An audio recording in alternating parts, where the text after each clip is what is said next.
Baina TV, connected to your world.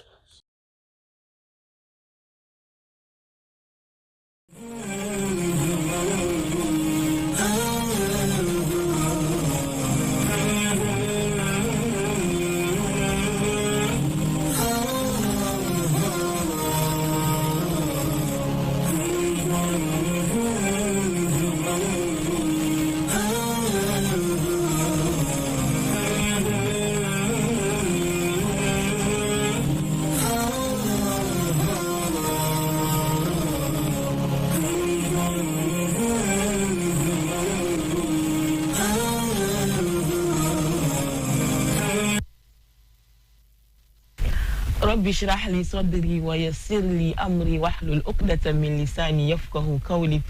Assalamu alaikum wa rahmatullah to all our cherished viewers. Welcome once again to Understanding Islam here on Baina TV with me, Aisha Muhammad Saqib, as your host.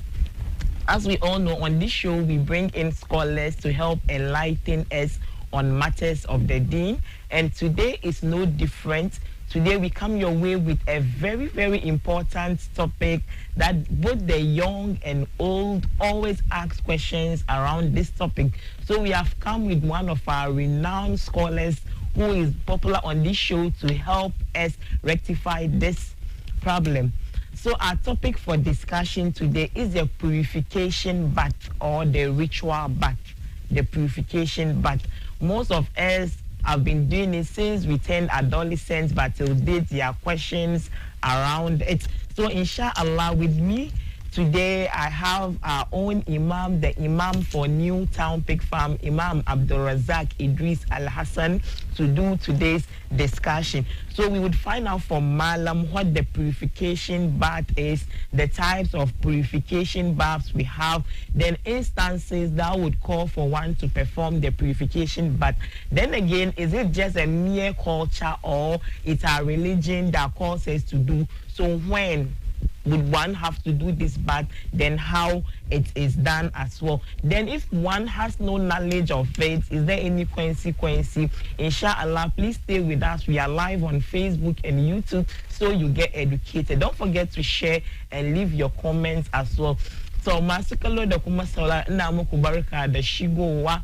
kamar yadda muka saba kan shirin ga muna shigo da malumma don a ilmantar da mu kan shanin addinin mu. Kamar dai ka sani yawan da mu da wani maudu'i mai matukan muhimmanci da yawancin mutum da aka juye samari budurwa aka so mai yin shi, amma kullum ana samun matsala, tambayu na zuwa. Yasa yau mun zo da babban malamin mu da ya saba zuwa kan shirin nan, Imam New Town Pig Farm, Imam Abdul Razak Idris Al Hassan, da za mu tattauna game da salki, wankan salki. Yasa mun je wurin Imam don mu sani me ake ce ma wankan salki, ya ake yin shi, shin wankan nan al'ada ne kawai ko dai addini ne sa mu yi, sa'annan me ke zuwa ma mutum sannan yi wanga wanka, sannan dole ne yin shi, sa'annan wanda kuma bai iya wankan ba, la'alla bai sani ba ko ma bai iya bane, ya yi salloli da shi, ya ibada shi, ya matsayin shi yake. Insha Allah kar a manta a kasance da mu, muna live kan Facebook da YouTube, ka manta a share wanda ke da tambaya kuma ko wani abu haka zai ya bar mana comment, insha Allah za karanta don malam ya bada jawabi. Malam san da zuwa. Alhamdulillah, mun gode da amsa wanga gayyata. Ina gaba da bata lokaci ba, mun je wujin malam don mu shiga cikin maudu'in nan gaba daya. Na'am. A'udhu billahi minash shaitanir rajim. Bismillahir rahmanir rahim. Alhamdulillahi rabbil alamin. Wa kafa wa salatu wa salamu ala rasulillahil karim. Subhanaka Allahumma la ilma lana illa ma 'allamtana innaka antal alimul hakim. Bayan mun gode ma Allah, muka yabe fiyayyen halitta annabi Muhammad sallallahu alaihi wasallam, wanda ya zo duniya ya fidda mutane da izinin ubangijinmu Allah cikin bautan halittu, ya kai su zuwa ga bautan wanda ya halice su baki daya. Muna tabbatar muna shaidawa ba abin bautawa da gaskashin ubangijinmu Allah. Muna tabbatar muna shaidawa annabi Muhammad sallallahu alaihi wasallam bawan Allah ne kuma manzon Allah ne. Malama, na farko wanga topic na batun wankan janaba, ghusl janaba. Wanka wanda yake mu ce wankan salki, wanda ke salkaka mutum na daga najasa zuwa ga salki na ibada. Ubangijinmu Allah madaukakin sarki ya aje mana shari'ar addinin musulunci saboda ya girmama mu ya daukaka mu. Ubangijinmu Allah madaukakin sarki ya aje mana wanga addini saboda mu yi biyayya. Shi sakamakon da yake tambaya wankan salkin na al'ada ne ko addini ne, shin yana da wuri su umurni ga ubangiji da manzo kamar mu yi wanka, ko dai a tradition ne in kai yana da kyau, ba kai ba yana da kyau. A wankan janaba dole ne kan wa'isu mutane in wani abu ya samu mai shi. Kowane musulmi wankan janaba na zama dole kanka in wani abu ya same ka, mun yi bayani wani. Amma ta kai ce menene wankan janaba, ko kuwa wankan janaba da mu yi magana kansa shine ne, shine ta'mimul jasad bil ma'i tahir bi niyyati raf'il hadath ta'abbudan lillahi ta'ala. Shine mutum ya jike jikin shi duka da ruwa, mutum ya zuba ma jikin shi duka ruwa, ya yi shawa ruwa ya taba jikin shi duka a dunkule kenan, amma da niyya zai dauki makan shi kazantan da ke tare da shi, wanda zai salkaka shi zuwa ga ibada. Domin addinin musulunci, idan mutum zai yi sallah, idan mutum zai karanta Qur'ani, idan mutum zai yi tawafi, idan mutum dai musai kan sallah, idan mutum dai yi sallah dole yayi alwala. Wannan ba gadama cikin duniya. In ba alwala ba sallah, in ba ya alwala ba ya yi sallah, bai yi ni. In ma ya alwala ko ayi tayammam shi ayi sallah, shi ne ayi salki ayi sallah. Amma in ya zo ya zama na kaman mai shi ya yi husari ko kuwa ya fidda iska, mana ya boli ko tusa, ya yi husari ko ya fidda iska, to wanga guda biyun ga babu shakka in dai ban gidan ko husari mai shi ya kama ruwa ya yi alwala saboda ya yi ma Allah sallah. Amma in dai kaman mani ya fita jikin mai shi ko hailanta ya zo, wannan ko ta yi alwalan bai fidda wannan kazanta, dole ni ta yi wanka, dole ni ya yi wanka sannan ya yi sallah ko ya je yi tawafi. Shi sannan ke nuna mana kaman wankan salkin nan dole ni, wanda mafi yawancin mutane mu har wa yau simple ne amma ba su fahimtar shi. Kuma ba al'ada bane kamar yadda malama ta tambaya, ba tradition bane, addini ne. Addini ne. Ni da kai muka koma cikin alkur'ani, mu koma suratun nisa, mu je mu ji batun wanka, wanda Allah ke horo mu yi wanka sannan mu shiga masallaci mu yi sallah. Suratun nisa Allah ya ce, ya ayyuhalladhina amanu la taqrabus salata wa antum sukara hatta ta'lamu ma taqulun ولا جنبا إلا عابري سبيل حتى تغتسلوا صدق الله العظيم. غسل كينا. سورة النساء آية 43 الله يجي يا أيها الذين آمنوا يا كتاروا مؤمنين لا تقربوا الصلاة kada ku kusa da sallah, mana kada ku kusa da masallaci, shine kada ku kusa da wurin sallah na ibada, wa antum sukara, lokacin da kuka bugu kuke cikin hali na maye, wanga farkon kamin Allah ya zo ya haramta giya gaba da yake nan, an haramta shi matattaki. Kada ku kusa da sallah lokacin da kuka bugu hatta ta'lamu ma taqulun, har dai ku san me kuke fagewa. Wanga aya abin ya zo share shi ma gaba da kada sha giya. Amma inda muke nema Allah ya ce wala junuban, kada ku kusa da wurin yin sallah, kada ku kusa da wurin yin sallah. Mace da kike da haila kake kusa da masallaci, kake yi sallah, namiji kaka yi sallah wala junuban, in dai kana tare da mani ko jinin haila, janaba kenan, kada ka kusa da wurin sallah. Illa abiri sabil, fashe wanda yazo yana kamar mace masallaci ne, zaka bi kofin ka fita kofin ga, ya zama miki dole ki bi ki wuce. Kina haila kuma zaki dauki abu cikin masallaci, baki da sallah kuma ga abu cikin masallaci, kuma gidanku na cikin masallaci ko masallaci na cikin gidanku. da haila ki shiga ki doki abin ki fita ki shiga ki doki abin ki fita waje wannan don kin zo wuce wani ba kin zo zama bane amma da hailan ka ki zauna shine Allah ya ce hatta mutum kana tare da mani ba kai wankan janaba ba tukuna akwai wani abu cikin masallaci za ka dauki ko yaro ne ko wani ne shiga ka dauki ka fita amma in dai na ka yi sallah ko na ka zauna masallaci Allah ya ce kaka zauna kaka yi sallah hatta tagtasilu fashe kimi fashe ka yi wanka to wankan da muke topicin shi kenan yasa mun ga ayan Qur'ani ne ce mu yi wanka in dai muna tare da janaba wala junuban in dai kana tare da kazanta na janaba kada ka yi sallah kada shiga masallacin ubangiji har dai ka yi wanka an mun koma suratul ma'ida kuma aya na 6 shi kuma ubangijinmu Allah na gaya mana cikin aya mai sau ya ayyuhal ladina amanu idza kumtum ila salati faghsilu wujuhakum wa aydiyakum ila almarafiq wamsahu bi ru'usikum wa arjulakum ila alka'bayn shi ce wa in kuntum junuban fatahharu sadakallahu alazim Allah yace ya ku taruwan mu'minai idza kumtum ila salat in kun tashi yin sallah faghsilu wujuhakum alfarlun alwalakina ka wanke huskanka wa aydiyakum ila almarafiq ka wanke annayenka zuwa ga idon sawo wamsahu bi ru'usikum ku shafa kanku wa arjulakum ku wanke kafafuwanku ila alka'bayn zuwa ga idon sawo shalle ce wannan alwala kenan ya yi ladina idza kumtum ila sala in kun tashi yin sallah ku yi alwala ayan shi kenan ma'ida aya 6 amma sai ce wa in kuntum junuban fatahharu amma in dai kuna tare da kazanta in dai kuna tare da janaba in dai kana tare da maniyin da ya fito da shahawa in kina tare da jinin haila in kina tare da jinin haifuwa Allah ya ce wannan dai ba allola zaki ba allola bai tare shi me za yi Allah ya ce fatahharu wannan ki salka kanki mana ki yi wankan janaba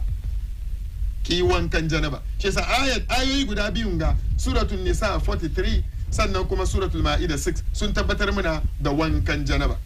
na farkon su wala junuban illa abiri sabilin hatta tagtasilu na biyun su she ce wa in kuntum junuban fatahharu she mu zo kan hadisi kuma jama'a ba wani hadisi ba hadisi ingantacce wanda muttafaqun alai bukhari da muslim suka rawaito kaga hadisi na da karfi yazo kan hadisin kuma wa abu hurairah shugaban masu hadisi yace annabi sallallahu alaihi wasallam yace haqqun ala kulli muslimin an yaghtasila fi kulli sab'atin yawman yaghsilu fihi ra'sahu wa jasada aw kama qala sallallahu alaihi wasallam annabi muhammad sallallahu alaihi wasallam yace haqqun ala kulli muslim manzo Allah yace haƙƙi ne dole ne kan kowane musulmi wanda ya imani da Allah dole ne kan shi an yaghtasila fi kulli sab'atin kowane bakwai ya kai ka akwai janaba ba janaba hakki ne an yaghtasila mai shi yayi wanka kowane bakwai in ya kai nan ma wai su malum suka ja wankan jumma na bakwai suka sa cikin dole mu yi bayanin shi ya kai amma manzo Allah ya ce hakki ne kan musulmi dole ne kan musulmi inda ya samu kaman kwana bakwai yayi wankan salki an yaghtasila yayi wanka an yaghsila fihi ra'sahu wa jasada me shi ya wanke gashin shi da jikin shi dama mun ce definition ya sunan shi wankan janaba mana ya manan wankan janaba shine ka jike jikinka duka da ruwa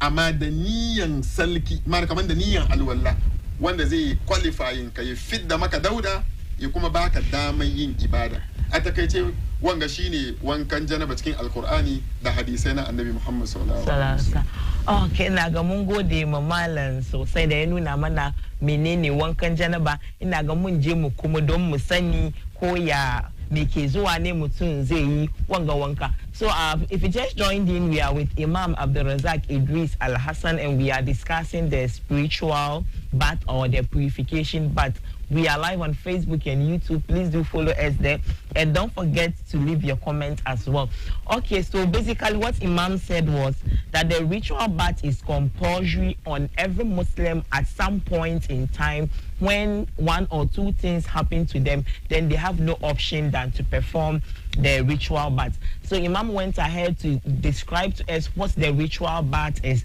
Malam says it means wetting oneself or pouring water all over oneself with the intention of purification, with the intention of purifying oneself for any act of worship.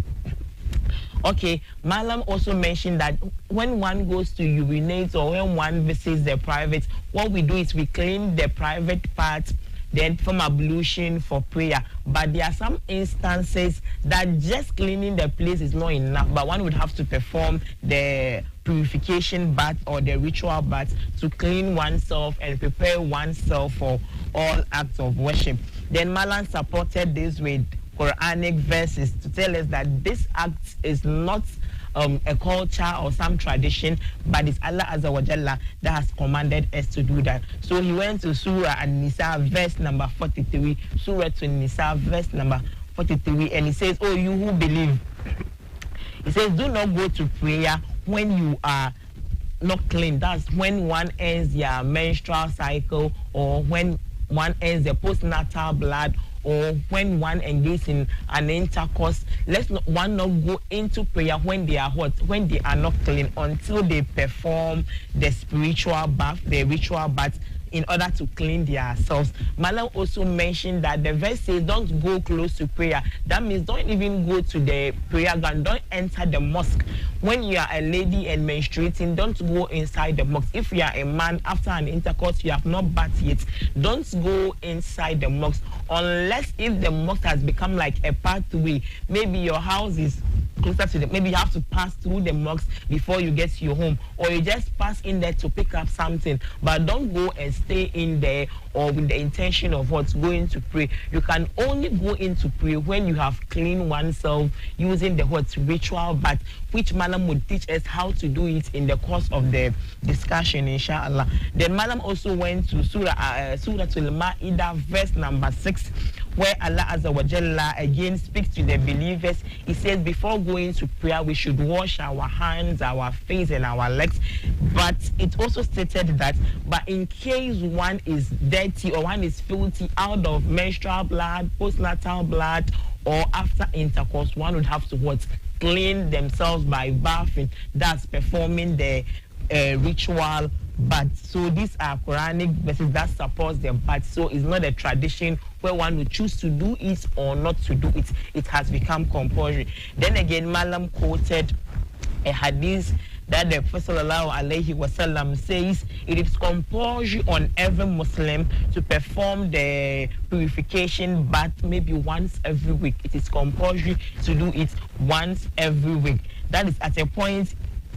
let's say every Friday or maybe every 7 days. It is compulsory to wash one's hair and one's body, and this has to do with the purification bath, but it has to come with an intention. Okay, that's what differentiates that from your normal bath. Make the intention you are doing this to purify oneself. So we would go back to Malam to find out what instances will make this bath compulsory, this bath compulsory on an individual. Please don't forget we are live on Facebook. Don't forget to share. If you have a question or comments, pass it there, inshallah we would read it out so that Malam would answer. Okay, Malam, bayan mun yi batun wankan ayoyin da ke tabbatar wankan, muna son mu sani me dai zo sa'annan mutum yayi wanka. Alhamdulillah, wankan janaba wanda muke fadi wanga muna topikin nan ne saboda mu gyara mu juna addini, inda muke kuskurshe mu gyara, domin addinin musulunci mutum baka da anzari bayan Allah ya ce muka fasalu ahla dhikr in kuntum la ta'lamun, ku tambaye masana kan abinda ba ku sani ba in dai ku ba ku sani ba. Ubangijin mu Allah madaukakin sarki ya aje mana wa'insu ababai wanda yake idan abin ya faru cikin rayuwanka musulmi dole ni kai wanka, dole ni kai wanka. Malama ina tabbatar miki akwai calling da wata ta yi yaranta 7 yanzu take tambaya yake wankan janaba. Nace yaranta 7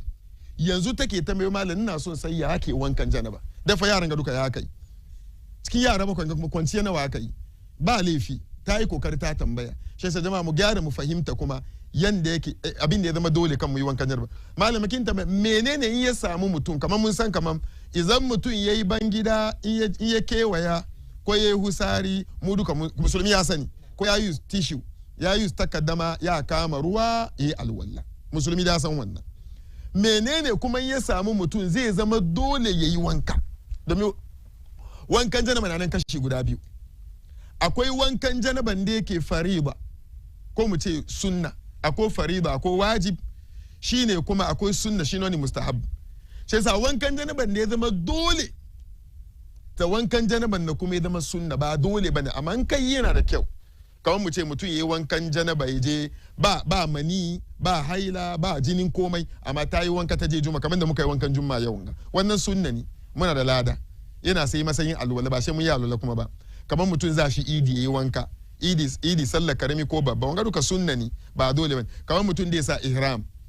da yi umra ko hajji ya je wanka salki ya doki ihram niyya ya wuce wannan wanka shi ba dole bane sun amma kai yana da kyau amma menene wani wanka ya zama dole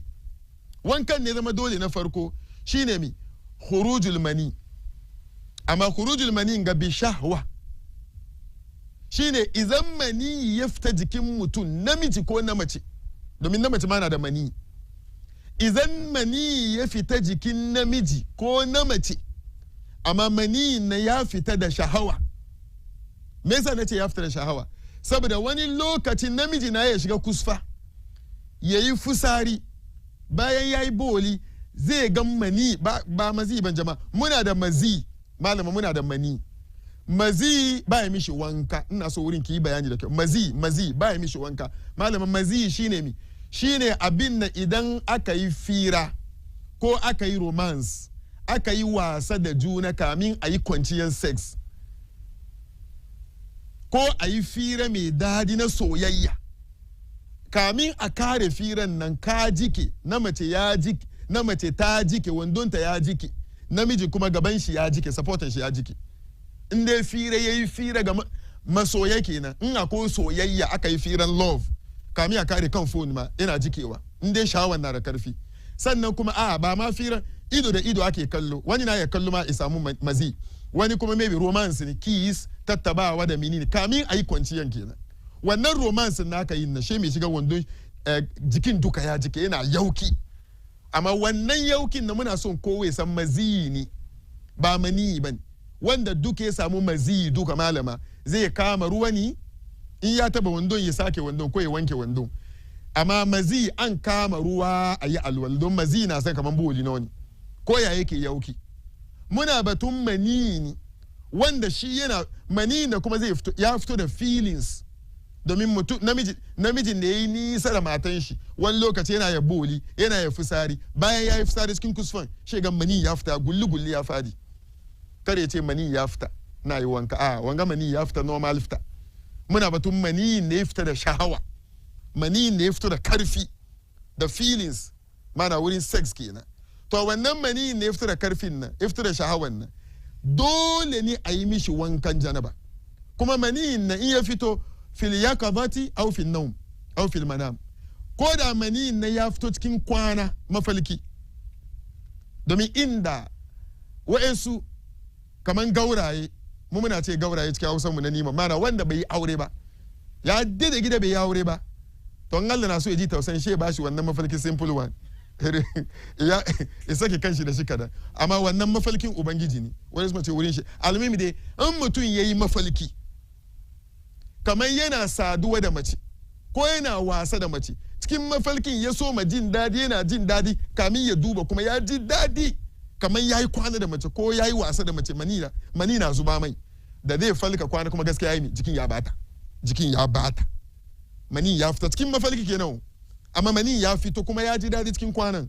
ya yi wankan janaba dole baka bai sallah bai karba yanda namiji ke mafalki ya samu shahawa na dadi ya jike hakan na mace kuma ke mafalki ta samu shahawa ta jike duka guda ne yasa wannan an yi wankan janaba dole sannan kuma in mani ni na kwanciya na sex ne shi kuma almuhimmi dai mani an yi wankan janaba. Malaman na so mu doki wani ilimi ta wurin na kwanciyan nan. Namiji dukan da yayi kwanciya da matan shi, in ya tashi kan matan shi mani ya fita, wannan namiji dole ne yayi hankuri kadan cikin kusfan,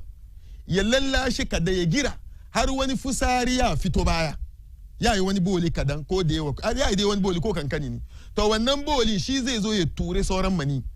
lokacin mai shi wanka ya same shi correct. Amma ka tashi kan matan ka yi wanka no gaba da ana kira salatu ko da ka wura yake, wallahi ko kai wankan nan so 20 so 20 ruwan ya yi tafta. Kisa namiji ya gira kadan boli ya zo ya ture wankan, boli ya ture mani ne sauran, sannan mai shi ya wanka. Malama saboda lokaci da mantuwa kuma, mace kuma ta tashi ta yi wankan janaba, mace ta tashi ta yi wankan janaban ta fine, ta je tana sallah ko washe gari ko cikin dare ko washe gari tana sallah, she ta gan mani mijinta ya kuma komo mata. Ina faruwa wa su mata, mani mijinta ne, mani na ya kuma zubo mata, ta bude ta ga mani cikin jikinta, a gaya mata ta kama ruwan, ba ta yin wankan janaba saboda mani, do wannan mani ba na sha'awa bane, mani mijinta ne ya kuma komo cikin wandonta. Ina fata an gane. Shi yasa abin da ke bar wankan janaba bai zama dole, na farko shine mani. Na biyu taurin namiji kenan. Na biyu inqita al-haid. Abin da ke bar wankan janaba bai zama dole shine idan jinin haila ya yanki. In jinin hailan mutum ya kare, wankan janaba ya zama dole kan shi. To malama wuri jinin haila ya kare kuma mu ya musa karatu. Shine kaman idan mace jininta ya zo na wata ko na cikin wata ya zo so guda, so dai wa dai mun san 7 days ne, kwana 7, wai suna su kwanaki 6, wai suna, in dai jininta ya sauko ba ta yi sallah, ba ta yi tawafin Kaaba, ba ta yi azumi Ramadan, ba ta karanta alkurani ta rika shi. Okay malama, yanzu mu duba, Allah ya yafe mata sallah amma azumi ta biya. Amma ka duba, muna so yaran mata mu san kan ba, jinin hailan nan yana bar wankan janaba ya zama dole kanta in jini ya stop, in jini ya yanki. To in jini ya yanke lokacin nan ni sallanki ya zama dole, ko da baki yi wanka ba tukuna malama.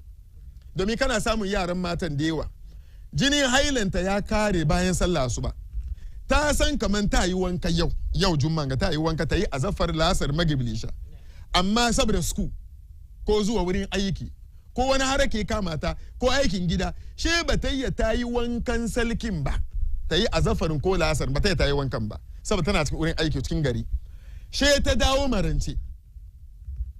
yanzu za ta yi wankan salki. Malama gaya mata, in ta yi wankan salkin na ana binta bashi sallah azafar lasar magulisa, domin da haka mace ta yi wanka da safe, domin sallan ya zama dole kanta ni da sayawan jini, ba ya zama dole kanta da wanka ba. Yasa kwatanci, idan mace tana tare da mijinta cikin daki, she mace nan ta yi haila, mijinta bai taba ta cikin haila, malama ko masiyatan maza wallahi ma take kolin, tana haila ma yana so ita ba ta, tana haila cikin jinin nan, wanda duka yayi wasa ya doki gaban shi ya sa cikin gaban matan shi cikin jinin haila, yayi babban laifi. Wa yas'alunaka 'anil mahid, ana tambayan kai annabi game da haila, kul hiya adha, annabi ce musu hailan kazanta ne, fa'tazilun nisaa fil mahid, ku yi nisa da matan ku wurin sex in suna haila, ba ku yi nisa da su wurin kwana ba. Matanka na haila ta ta gyara jikinta, ku yi kwana kan gado guda. Matanka na haila kun ci abinci kan shi guda. Matanka na haila kun sha ruwa kofi guda, kun ya ku kiss juna, kun ya ku tattaba juna, kun ya ku yi komi kan gado, kaka shiga gabanta kawai, kaka cire jikinta kawai ne. Amma sex nan Allah ya ce ku bai, fa'tazilun nisa fil mahid, ku yi nisa da matan cikin mi haila, har dai su yi mi, har su yi salki. To malama duba nan ga, in mace na tare da miji cikin daki, she hailanta ya kare yau lasar, she ta yi wanka mai kyau, sabulu ta yi wanka, ba ta yi wankan salki ba, ta yi wanka sosai, ta je wurin bukata da niyya kamar ta yi mi, ta zo marance ta yi wankan salki, ta yi niyya haka nan, amma jini yayi mi ya saya to in jini ya saya ta kuma back to normal sallah ya zama dole mijinta ya taba ta she ba ta yi wankan salkin ba tuku amma ta yi wanka sosai amma wankan salki ba ta yi ba ta yi ba sannan she mijin yayi shahawanta abuya kake ce mishi kaman a to gidan yi wankan janaba sannan mu yi sex tun da dai jini yayi mi ya saya halalin shi ya komo ki yi wanka ba ki yi wanka ba shi ya je ya yi sunna da ki in kin kare wankan ki yayi nawa ga wankan haila ga wankan jini haila ga wankan mi kuma ga wankan kwanciya to guda zaki guda ya rufe guda ki niyya guda ya rufe guda to malama yasa jini haila kuna bar wankan ne mai zama mi dole yasa yaran mata da ke ji mu wanda ta yi haila ta kare ta yi wankan janaba dole sannan ta yi sallah wanda ya sex zai kare ya yi wankan janaba sannan ya sallah sannan malama na uku abinda ke bar wankan janaba ya zama dole shine izan jinin aifuwa in mace ta aihu lokacin da jininta ya cut ya yanke ita kuma ta yi wankan salki sannan ta yi ni ta soma ibada malama nan kuma mun yi karatu kadan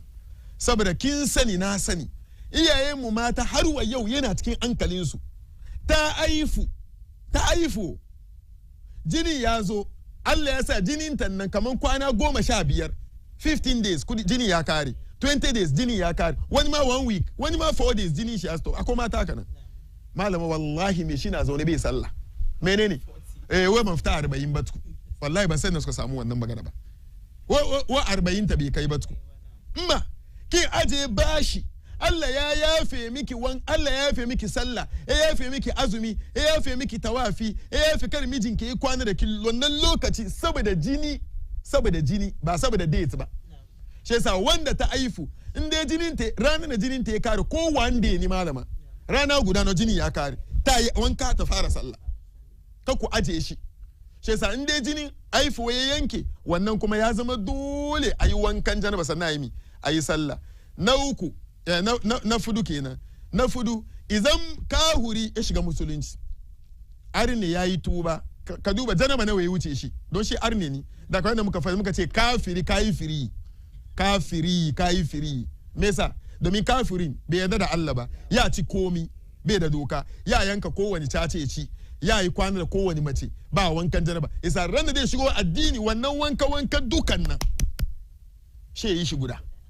isa dole ni kuma shi mai shiga musulunci yayi wanka abin da ke bari zama dole kenan sannan idan musulmi ya bar duniya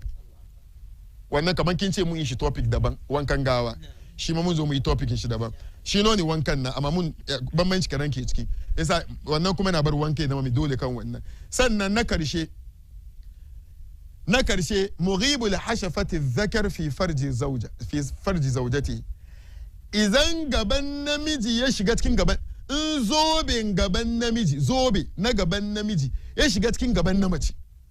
zoben nan inda zai ma yaro kakiya ake yanka bakin nan wannan zoben gaban nan in dai zoben nan duka ya rige shiga cikin gaban na mace ko da 1 seconds ne ko half seconds ne gaban namiji ya shiga cikin gaban na mace no shefta lokacin ba batun mani ban shigan gaban kawai wanka zama dole gaban namiji ya shiga cikin gaban namiji ya shiga no fita yana kwance da matai gaban shi na shiga cikin gaban ta no she wani fargabai kama shi ko wani an yi kuwa ko wani abu ne she ce gaban shi gaba daya tunda dai gaban ya riga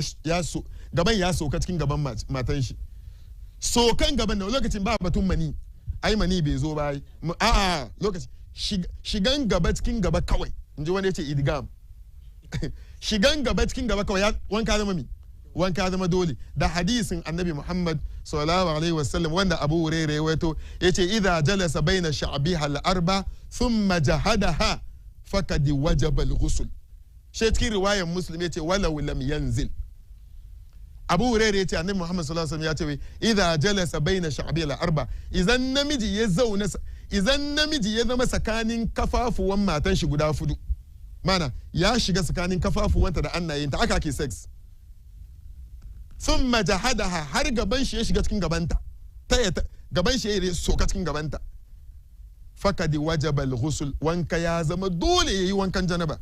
shi ruwayan Muslim yace walau lam yanzil ko da mani bai fito ba kwanciyan ba yayi ma ba shigan gaba kawai ya zama dole shi sa wayanga su ne abin da ya zama dole idan ya samu mutum zai yi wankan janaba sannan yayi ibada in ba ka ba ko yayi wanka da soso da sabulu 100 years Allah bai karba to shi sa wanga su ne abin da ya zama abin da ke bar wankan janaba ya zama dole kan mutum. Okay, Imam has said a lot with regards to instances that make it compulsory for one to perform the ritual bath. Basically, he has mentioned 6 instances that make the ritual bath compulsory. Okay, so the first of them, he says coming out of sperm. Malam says coming out of sperm. But before that, he says the bath, we have the compulsory aspect and optional aspect of it. So like today being a Friday, a Jumu'ah, one takes the purification bath or the ritual bath to go for Jumu'ah prayer. It's optional. Then again, on Eid day, being it the small Eid or the big Eid, when one performs the ritual bath, is again optional. Or when one goes for Makkah and does the bath before putting on the ihram, it's also optional. But let's look at the compulsory instances that one would have to take this bath. Then it says one coming out of the sperm due to enjoyment. Okay, that's due to enjoyment. Malam says the reason why he said that is sometimes a man can just go to urinate, then a sperm will just pop out. That's not due to any enjoyment. So in that case, he would not have to bath before. He would not have to perform the purification bath before he can pray, okay? But Malam says there is a difference between, we have something we call mazi. Okay, Malam says this mazi can come out at any time. Sometimes maybe when husband and wife goes into romancing, kissing, there's a water that comes and is very slippery. That is not the mani or the sperm we are talking about. And that one does not call for any ritual or the purification, but just washing the part very well and ablution is okay for one to pray. So let's note the difference. Mazi is different, okay? It can come even through a romantic discussion, maybe watching of a movie or maybe on phone call, speaking with your wife. That can trigger that slippery water to come out, and it's termed as mazi. Okay, romancing, encasing, that's not what we ask you to perform the ritual bath for. That one is slippery. Just washing the parts and ablution is okay for one to pray with that. But this sperm or the money, it comes out of enjoyment. It comes with a force, with a push, or when one has sexual intercourse with their wife, that's when the sperm comes out. And this one calls for the ritual bath. And Malam says he pleads with men whenever they are done with their intercourse and they go in the bathhouse to wash, they should please wait for some time, okay, so that some urine would come out and push all the leftover sperm before they wash themselves and come. Other than that, if you speed up because the imam is about to start the prayer, you rush in, bath and come out, this leftover sperm would still come out. So he would plead that spend some time in the bathhouse so that there's a urine that would come, so that it pushes out the remaining sperm before one can clean themselves very well for prayer. Now, let's look at the second instance that calls for ritual, but a Malam says cessation of the menstrual blood. We know for every woman, once in a month, the menstrual blood would flow, and it's usually 7 days in a week. So Malam says this one too, it's compulsory for the female to bath when this blood ceases. But women, we have our culture. When the blood ceases and the person has not bathed yet, they think because they have not bathed, that means it's okay, they will not pray. As when they are ready, they would bath and start praying. Malam says as soon as the blood ceases, your prayer times have begun. Allah has forgiven you for prayer during the time the blood is flowing. As soon as the blood flow stops, that means if you don't pray at that point, you are owing for your prayer. So then say, because I've not bathed, so you are owing. You have to bath and pay back all the prayers you have missed when the blood ceases. Then again, Malam says he called unto men to stop having any intercourse with their women when they are in their monthly flow when they are bleeding. Malam says you can eat with your wives, lie on the same mattress, you can have kiss, but make sure you don't enter them. The Malam quoted a Quranic verse that warned people to abstain from their women when they are in their menstrual flow, but not if you can eat together, as I mentioned earlier, but just make sure you don't have any intercourse. Then the third point is the postnatal blood. After childbirth, naturally blood would flow. Malam has warned us, let's not wait for any 40 days. Yes, we do have a lot of calls coming in. Malam have given birth, but in 2 weeks time the blood has ceased, but it's not 40 days. Yes, should I pray? Madam, there's who asks you to wait for 40 days. If the blood should even flow, for some people it can flow for only 3 days and stop. Even for others a week. For some, even just the day they deliver, the blood would flow and cease that same day. If it ceases for just a day, that means start praying from then. Let's not wait for 40 days before praying. Then again, Malam says when a person reverts back to Islam, okay, when a kafir comes back to Islam, they have to perform this ritual bath before they start praying. Then the fifth one is when a Muslim dies, when a Muslim passes on, we perform the ritual bath. But I want to put this topic as a special one for discussion some other time, inshallah. Then the sixth one, Malam says when the circumcised part of the male organ enters the female organ, even without any enjoyment, the bath has become compulsory. A Malam quoted a hadith that Abu Huraira reported. If a man sits in between the legs of his wife and the circumcised or the front part, the circumcised part touches the front, the bath has become compulsory, even if he does not release any sperm at all. May Allah grant us understanding. So please, as you are following, if you don't understand anything, don't forget the comment section is open. Please drop in your comments there, and don't forget to share. Malam will be here to answer the questions. Okay, now that we have known instances that call for this bath, I think we'll go back to Malam so that we know how do we perform this bath. So masuka loka amanta muna live kan Facebook wanda ke da tambaya zai ya tura mana taurin kuma kar amanta a share. Yanzu bayan mun gane ababen da ke kawo wa mutum ya wanga wanka, to yanzu ya ake yin wankan nan, mun je wajen malam don a karatar da mu. Na alhamdulillah, har wa yau muna kan zance na wankan janaba. Wankan janaba a takaice kamar da malama ta tambaya yanzu ya ake wankan janaba. In muna so mu sauwaka ma al'ummanmu waɗanda fahimtarsu ya yi nisa, na farko muna da sifatul ijiza, shi muna da sifatul kamal. Wankan janaban na yana nan kashi guda biyu. Akwai sifatul ijiza, akwai wankan janaban na izan mutum ya yi shi ya isa. Abinda musulunci ke neman wurin mai shi ya samu. Bi mana musulunci na so a fidda mai wannan kazantan mani ko jini na dauda. Wannan wankan da zaka yi na simple wanga ya fidda shi kenan. Musulunci na neman ka purify. Wa in kuntum junuban fatahharu. In dai kana tare da janaba ka yi salki. Salkin ya tabbata. Amma sifatul ijiza wannan wankan ya isa. Amma ba shine full one ba. Sannan muna da sifatul kamal. Muna da full one wanda yake cikakke wanda manzon Allah ya yi. Mu zo mu yi batun wanda manzon Allah ya yi, sifatul kamal. Yanda manzon Allah ya yi wankan janaba cikin hadisin Aisha radiyallahu anha da hadisin Maimuna. Waɗanga mutane guda biyu su ne wallahi in ba don su ba da ba wanda zai san wankan janaba har kiyama. Allah ka kare manana Aisha daraja, kuma Allah ka ki dukan wanda yake nana Aisha. Shine mi domin ita ne da mijinta ke wanka. Ita da mijinta ke wanka. Shi yasa ita ta iya ta fito ta gwada ma mutane mazaje ya mijinta ke yin wankan nan. Ba wani hadisi na nabi ce inda ku yi wankan janaba ku wanka. Aisha ta kawo. Ta ce ni da miji nake wankan janaba cikin kan shi guda. Saboda miji na mai gashi ni. Ni ma mai gashi ni. Shi yasa wani lokaci idan mijina idan ina wanke gashi na ko shi yana wanke gashin shi, inda ya bi mai yawa,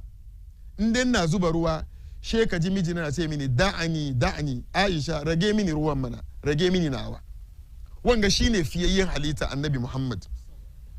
wanda ya fi kowa duniya mashi da matan shi na wanka ke ka zama bosu ke da matanka kamar maciji da ya sunan shi to bari mu shiga cikin wannan mun je mu yi wannan cikin marriage counseling amma magana mu ni wankan janaba gashi idan mutum ya shiga kusfa zai yi wankan janaba na mani ko jinin haila na farko gaba da no ya wanke annin shi sau uku malama ina son mu sani wankan janaba ba dole bane ya zama cikin buta kamar na gaya miki bauya Allah ta kolu na wai malam na yi tafiya na je wani wuri wani rijin na samu hotel mai kyau ga ruwa ga shawa amma ban samu buta ban yi wanka yau 3 days ban yi wanka ba na ce Allah lillahi wa inna ilaihi raji'un ba dole ba na sa ruwa cikin buta ya yi zama cikin buta ya yi zama cikin bucket ya yi zama direct shower almi mun ka shiga kusfa wanke annunki so uku shi lokacin ba fara ba tukunu gaba da farkon shi a wanke annu so uku kamar da nana ta ce kana rasulullahi sallallahu alaihi wasallam idan tasala aljanaba yabda fa yaghsil yadai in annabi zai wankan janaba yana wanke annayen shi so uku karamin ga yana wanke so uku kamar da muke yi ya wanke kamar da muke fara alolade ya wanke shi so uku kananan nan so uku thumma yufrig she annabi in bayan ya kare fa yaghsil farjahu she annabi ya kama ruwa yasa ka wanke annu so uku sannan ka kama ruwa kama ruwan kuma kama ruwa yanda kake ke son shi inde mani na bukatan sabulu sa sabulu inde hailan na bukatan yaman mandane yana bukatan sabulu sa sabulu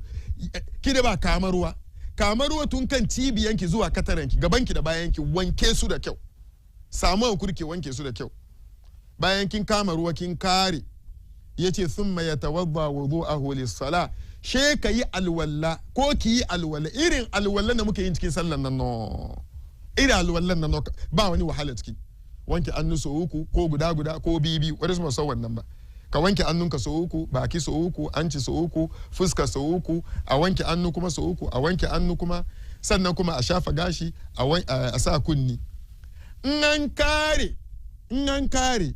she ka wanke gashinka fa yadkhul asabi'ahu fi usul sha'ri bayan kai alulan malama bayan me shi yayi alulan yake wurin kafe bari kare wanke kafe bar kafan nan in ya wanke ba laifi amma ya bar kafan nan da ya ke wurin wanke kafe bar wannan she yanzu ya diba ruwa ya wanke gashin shi har karkashi usul sha'r ya wanke inda mai gashi dai wake nawa amma dai mai shi yayi down cut ko sakora wannan ba laifi dai wanke je so uku amma me shi na da gashi ko tana da gashi ta sa ruwa cikin gashi ya sa ruwa cikin gashin nan ya sa yasosin annu ya wanke gashin nan so uku bayan ya wanke gashin nan so uku lokacin she me shi yayi shawa mana ya zuba ruwa jikin shi in zai zuba mana ya zuba ruwa jikin shi gaba daya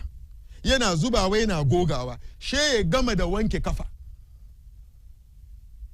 amma wanda manzon Allah yayi cikin wani riwaya shine manzon Allah ina zuba ruwan ta dama wannan sunna ne amma bayan mai sha ya alwallan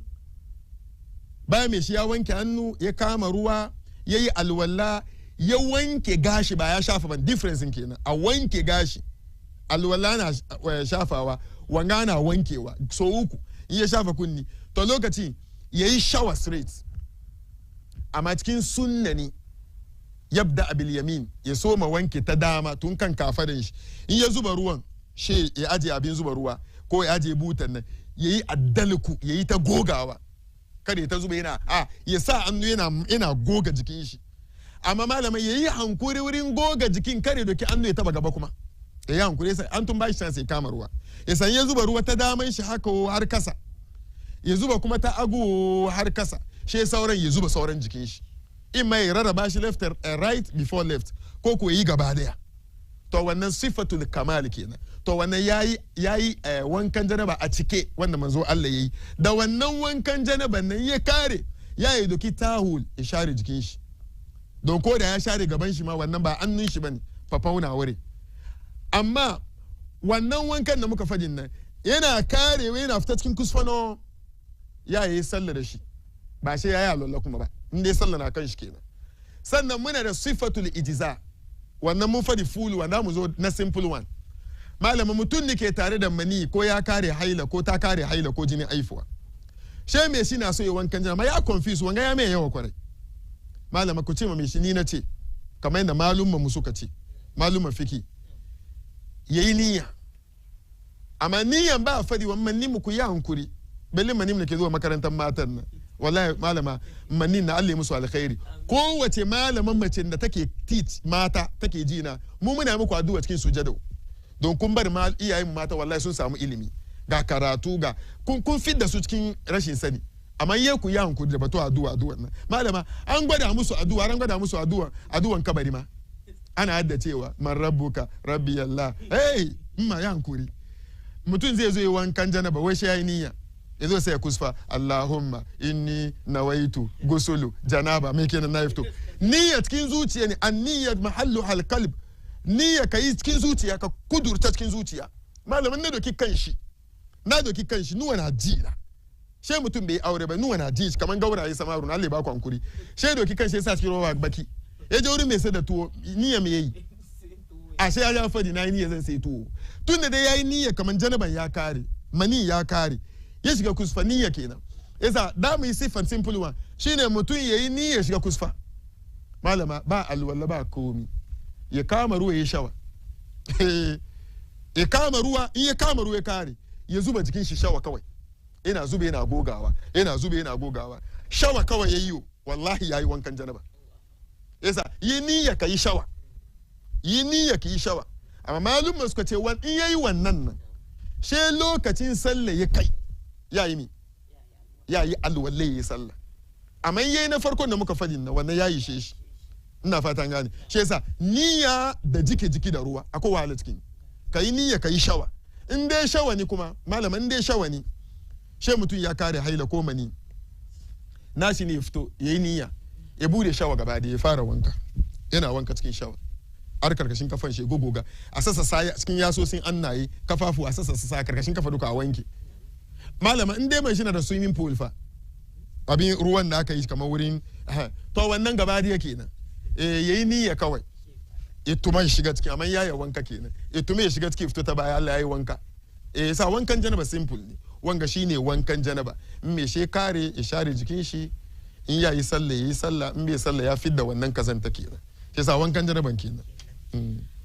Okay, so if you just join in, we are discussing the spiritual, but we have got to the point where Malam is describing to us how the spiritual bath is performed. Malam says basically there are two types of performing the spiritual bath. The first one, he says Sifatul Ijza, and we have Sifatul Kemal. So Malam began with the Sifatul Kemal, which is the complete form of performing the ritual bath as performed by our noble Prophet Sallallahu Alaihi Wasallam. So Malam says the first thing one will have to do is you have to wash your hands 3 times. Wash your hands like up to the wrist, how we do for ablution. Wash the hand 3 times before you even start the bath. Then you come to wash the private part very well. Make sure you wash it up to where your navel is, to your knee level. Wash it very well. If there is a need to add soap, it's okay. You can add soap to wash it as you desire. Then afterwards, you perform ablution like we do for prayer by washing your hand 3 times, your mouth 3 times, your nose 3 times. You wash the face. You come to the right arm 3 times, left arm 3 times. Rub water on your hair. Wash your ears, but don't wash your feet yet.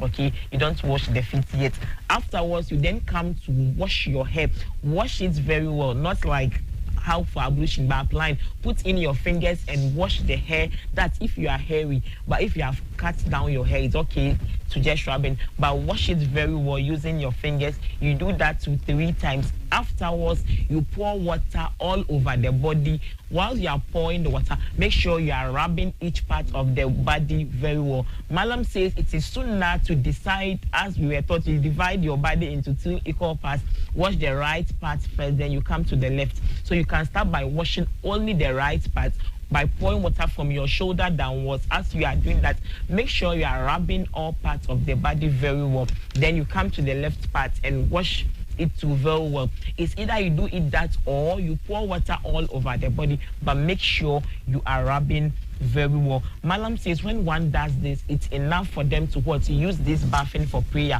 But make sure as you are washing the body, your hands does not touch your private parts again, because you're already given the chance at the beginning to wash the private part, and now you have done ablution already, so the hand should not touch the parts again. Then we now come to the sifatul ijza, which is not the complete form anyway. So Malam says for this one, all you have to do is make an intention, but let's know that for intention you don't have to say it out. Okay, you knowing that the blood has ceased, or I'm done with the intercourse, I'm going to bath, picking the bucket or the buta. Malam says, hey, let me say this before I forget.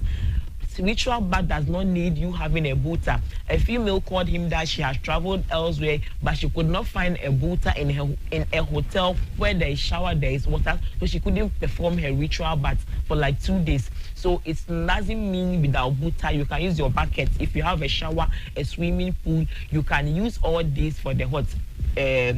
spiritual bath or the purification bath. So the incomplete form is making an intention, then you wash the private part, then pouring water all over your body and rubbing. But know that afterwards you have to perform ablution before you perform any prayer. Malam says if you are using shower, like he said, make an intention, wash the private parts and allow the water to pour all over you, then you rub. If you are using a pool, make an intention, jump in and wash yourself very well. It's all what is an incomplete form of the bath, but you have to put in mind that before any prayer you would have to perform an ablution. So basically that's how the spiritual bath is performed. If you have any question, please note that you can send them to our Facebook page. It's open. If time does not permit, we'll have to come back with Malam next week, so we delve in deep into this topic because our time is even fast spent. But I would want to read your messages here before I go back to Malam, so we continue. So we have some of your messages here. Let me just read them out quickly. This one says, Assalamu alaikum. It says, this Idris Abdullah, he's saying, Masha Allah. We have Rukaya Mukhtar. Assalamu alaikum, Malama, Aisha and Imam. May Allah guide you for us. Then Hajia Sauda. May Allah bless Malam Abdul Razak for us. Okay, it seems we don't have questions yet. So let's take your messages. If the questions come in, we have Nasser Shaib. May Allah bless you all. KB the boss says Assalamu alaikum. Masha Allah, Sheikh, this is a great topic. Okay, so the WhatsApp page is also active. You can forward your questions there as well. Okay, naga malam bayan mun karanta sakonni yanzu mun gane yanda ake wankan. Malam cikin magana ga kai batun mutum yayi hakali kar annun shi ya taba gaban shi don ya riga ya wanke wurin yayi alwala. To da ce da mutum ke wankan annun shi ya sake tabawa lokacin ya zai yi. Malam sun nuna kaman wanda ke wankan janaba. Sai mu ce kamar yayi wankan janaba ya zuba ruwa cikin shi yana cikin gogawa kenan. In ya kai shi annu ya bi ta wurin idai taba gaban. Malum sun ce kamar wankan janaba ya cika. Amma abin da bai yi da wankan janaba shine bai yi sallah da shi. Kamar yanda musulmai suka dace idan mutum yayi alwala she ya susa gaban shi ko ya taba gaban shi direct nake ce kamar mutum yayi alwala ko ta yi alwala she gaban ta yi mata kakai ko wani bai shiga she ta kama da zanin da skirt ta susa wannan daban. Amma mutum ya sa annu nama da nama annu cikin ya taba wannan ne she sa wannan me shi bai yayi su wannan wankan janaba yayi sallah da shi. Amma wankan janaba ya cika kamar wani kuma yana gama wankan janaba bai share cikin shi ba shi iska ifta mai wankan janaba shi yayi amma bai yayi su yi yayi sallah da shi shi dai ya kare wankan janaba shi yi shi yayi masallan nan alwala. Cikin magana da muka yi magana kuma akwai so dai wani tambaya ke zuwa ni wai yana son yayi wankan soso da sabulu yana ni da yayi wankan kuma yayi wankan janaba kuma yayi niyan wannan kamar da muke ran juma'a. In ya gamu biyu ya zai yi wannan simple ne she mutum ka yi wankan soso da sabulu in ka kare sannan ka yi ne ka yi wankan janaba saboda wankan soso da sabulu ya sai matsayin kama ruwa ke don wannan kai ka yi komai ka kare bai ni ka kama ruwa kuma lokacin ka soma alwala wanke anno da baki da menene sannan kuma malama har wa yau mutane mu wa'insu ba son kama muna da mun ce ma su'urul adami shine ruwan da dan adama ya yi su ya saura wannan ruwa ba najasa bane shine kaman kai da matanka ne cikin daki sai da ku yi wankan janaba she ruwa ya cika cikin bucket ba ku da shawa ba cikin buta she kamar da muka ce an yayi wankan janaba da ruwan bucket wanda yake ruwan nan na bude she matanka ta riga yi farko ta shiga kusfa ko miji ya shiga farko she ya je yayi wankan janaban shi da ruwan nan in ya diba ruwan da kafin yayi wankan shi har ya kare wankan janaba rabin da ya sauran in matan ta shiga ta yi ta use kada ce ai da yake zuwa wannan ruwan ya tuttuma yana shiga cikin wannan su'urul adami ne ruwan da dan adama ya yi su ya saura na alwala wani ya lura da shi ko da butan ba rufe kai ba ruwan da dan adama ya yi wanka ya kare wani kuma ya yi su ko da ba iya sunan shi ba shi yasa wanga duka yana cikin abin da muke so mu tunasar da mutane sa'irin nan tun ban manta ba mata kuma na yawan tambaya batun kiso da alwala to shi yasa idan mace ta yi kiso ta yi wankan janaba cikin kiso nan ko dai ta kwance kiso na musulunci bai son wahala yuridu Allahu bikum al-yusra wa la yuridu bikum al-usr Allah na so mu da sassautawa cikin wanga addini bai taba son mu da wahala idan mace ta yi kiso idan mace ta daddaure gashinta da kanta ba karan gashi ba domin karan gashi ko wani zaren da zai hana ruwa ya taba karkashin gashi dole ki kwance amma wanga gashin ki kika yi kiso da shi da kika yi kison nan in zaki yi wankan janaba kin kwance to in an ce an kwance ya kenan an yi sabuwan amarya ko kina dakin mijinki na aure sai ka je ka yi kiso yau to kison ma ya bashi shahawa kison ma ya tada feelings mijinki ki kyau Allah ni kare matar kaga namiji ya fara yin wannan abu kuma kwada ya kama shi kenan yana neman wani abu kenan cikin kison nan sai je da kikan gado eje ta baki sakin kwance kison nan to in dai kin samu namijin da ke da karfi cikin kwanciya wanda shahawar soyayyan ku da karfi yayi kwana da ki da safe yayi kwana da ki da rana yayi kwana da ki marance ko dai kin ta kwancewa kaga wannan musulunci bai ce haka nan yasa ana wanka cikin kiso wannan ma yafi shiga domin lokacin gashin na kwance ana wanka cikin kiso kamar da hadisin na Aisha da Ummu Salama suka kawo ana wanka cikin kiso amma malum dai suka ce wai da ya yi kyau in mace ta kare haila ne mesisinta ta kare jini hailanta na wata she za ta yi wankan salki wannan ina cikin mustahabbi wani su mazo ce ma dole ne amma muna ganin kamar malumin fiki ana yin kamar sunna ne da ya yi kyau ta kwanci ta yi wanka cikin sannan ta yi kiso sabo don bayan haila ne she ta fara wanka kuma cikin kiso nan amma dai kaman wankan haila na sex ne na kwanciya wannan shi ba kwancewa me yasa malama saboda na wankan haila jinin nan yana zuwa ni so guda cikin wata dama ya zo yake kison na bukatan kwancewa da retire da komai yake cewa a ji a wanke sannan yi ne shi yasa wannan shine difference na ke ok ina ga mun gane karatu shin malam gabanin mu wuce shin akwai bambancin wankan sarki maza da mata wankan janaba namiji shine wankan janaba namiji ok yanda namiji zai yi wankan janaba haka namiji ba wani bambanci cikin sam in dai mace na da gashi da yawa ne lokacin gogawanta ya yi yawa ya fi na namiji amma namiji ma ko sa kore ya diba ruwa ke zuba wankan janaba kuma malama wankan janaba na jinin haila shi ne wankan janaba na jinin aifuwa shi ne wankan janaba na kwanciyar mata da miji na mani shi ne wankan idi shi ne wankan jumma shi ne wankan gawa shi noki namiji da na mace duka guda ne wuri sannan iyayen mu mata wayanda ke dore gashin su ya suke kiran shi kamar waye ta gashin ta ne ta dore shi ta lock shi okay dreadlocks ta lock shi ba ta kwance har kiyama kuji tsoro Allah mana nawan gifto wai gashi nan ina wanka cikin amma wallahi ka tambaye wanda suka yi dreadlock bai so ruwa too much wai wani so malam ni ina wanka cikin kullum ba laifi lokin da kika lokin nan ki duba cikin addu'a me shi a lock har abin yazo ya rufe ta kuma abin da yake damu ne da batun lokin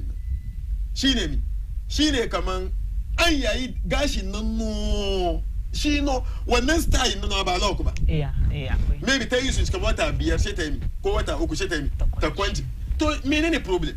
yi wannan mana ki je ki loka gashin ya saura sannan kuma hadisi na manzon Allah ya ce idan mace ta bar duniya ana kwance gashinta a daure nan guda ya zai da naki kin zama rasta woman shi yasa da ki kwance ya fi alkhairi ko ki yi wannan kiso tunda dai gashin ki yi dreadlock na maka ki lock ina ga wannan ya fi alkhairi saboda ki samu kina wankan janaba amma ana wanka cikin kiso ana wanka cikin kiso ina min lokaci da ya koya amma na son gabanin mu wuce malam wanda da bai da ilimin wankan ga yayi ibadu da shi to ya matsayin me shi na karshen maganar mu wanda duka yayi wankan janaba kan kuskure she yau ya ji correct one to she mu ga mai shi kaman abin da mai shi yayi ya wuce duka ubangijin mu Allah ya yafi Allahu akbar haka addini musulunci yake amma bayan ilimi bayan ka sani she ka bar na annabi kana yin naka na jahilitin nan wallahi ubangijin mu Allah ba zai karbi sallan ka ba saboda alwala dole ne sannan ayi sallah in ba samu alwala ba samu sallah in ba samu passport ba samun tafiya ko dai haka in dai ba salki ba ibada shi yasa jama'a ko yayi hankuri yayi kokari kuma ya gyara wurin wankan jaraban shi simple ni kamar da muka nuna kama ruwa wanke hannu so uku ka kama ruwa ka yi alwala ka yi shawa left and right ko ka yi shawa direct ina ga wanga shine a takarshe magana mu sannan ina son doki wanga dama kuma yi addu'a sannan kuma ma rasuwan da muka samu ajiye Maryam daga unguwar mu Pig Farm mun ce kamar kusa da masallacin Polo Mohammed Polo kusa da masallacin muna da yayanmu da babban yayanmu Mexico wanda daidai san Mexico sai wanda ya aure ita Chinese da take can banci muke ta unguwanmu kasa wurin Ebony wanda dai ke jin mu dai yan 441 unguwan filin sunan shi filin rijiya da sauransu duka innan mata zama kenan ajiye Maryam ta rasu daga rici yau yanzu haka ma ke zuwa da ita gida yasa in dai Allah ya ba mu sa an kawo ta gida lafiya bayan lasar 320 ko 330 daidai mun kai ta makabartan Madina insha Allah shi yasa mun Mexico ta rasu wanda ke jin mu duka muna inviting ku lasar ku zo mu yi sallah ubangijin mu Allah ya ji kanta ajiye Maryam Allah ya mata gafara sauran masu taimakon addini muna musu addu'a yayan mu Abdulaziz Alhaji Bala Alhaji Yunusa Sale Ajiya Atka Abdul Nasir USA da baban shi duka muna yama kowa addu'a Alhaji Honorable Manaf Sowa muna yama su duka addu'a ubangijin mu Allah ya kiyaye mana su ubangijin mu Allah ya taimake masu taimako addini sannan director mu na Bani na TV ya kamace mu mishi addu'a wurin sana'an shi Allah ya sa albarka domin program na muke yafi mu biya kudi sannan mu yi amma shi ya doki nauyin duka yana sponsor addini shi ubangijin mu Allah ya protecting shi Allah kuma ya kiyaye mishi wurin aiki shi sauran waɗanda suka kula mana da wurin aiki duka Allah ya maka wa albarka amin mun gode ma malam sosai mun gode da amsa wanga gayyata Allah ya kai mu sabon jimma lafiya technical team mu kuma sami da yan wayen shi mun gode musu nan zamu ce ma jama'a assalamu alaikum wa rahmatullahi wa barakatuh